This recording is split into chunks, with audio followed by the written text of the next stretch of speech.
Nous sommes donc ce soir au théâtre Athénée Louis Jouvet pour la remise du prix Allen et Overy HSC qui, pour la 8e fois, récompense soit la meilleure thèse professionnelle d'un étudiant du Master Droit et Management International, soit le meilleur mémoire de la majeure Stratégie fiscale et juridique internationale. Pour la première année, c'est une étudiante du Master qui a eu le prix, avec une thèse qui porte sur la régulation économique. Et en tant que directeur scientifique du Master, j'en suis vraiment évidemment très heureux. J'ai choisi donc un sujet axé non pas uniquement sur la régulation, mais sur la régulation financière, d'autant plus que depuis 2008, le monde économique connaît une crise financière très grave. J'ai essayé de découper cette thèse en 3 parties.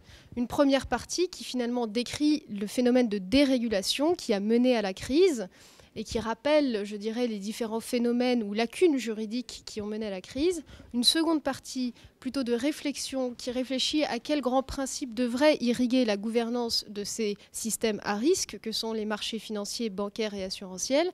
Et enfin une troisième partie, une sorte de travail de compilation de tout le droit positif, de toutes les nouvelles réglementations qui sont entrées en vigueur ou qui sont en tout cas qui devront bientôt être mises en place depuis la crise. Je pense notamment à la loi de Dodd-Frank ou à la nouvelle supervision européenne. Très souvent, nous publions la meilleure thèse ou le meilleur mémoire de majeur. Et donc cela donne une reconnaissance évidente sur le marché pour l'étudiant qui participe à cette compétition. Ce sont des sujets très originaux, un sujet sur la théorie de l'agence et un autre plus en droit européen.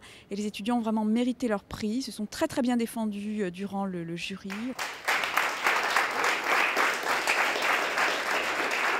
Ce mémoire part d'un constat relativement simple.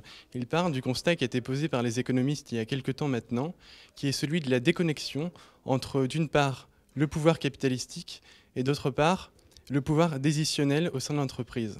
Et c'est souvent au sein des sociétés cotées que ce problème se pose avec la plus grande acuité. La thèse a porté sur les obstacles aux investissements étrangers dans l'Union européenne et en France. Je suis assez fière parce que c'était un long chemin et c'était assez difficile de concilier déjà à l'époque les études, les doubles diplômes, ainsi que le stage et la rédaction des mémoires.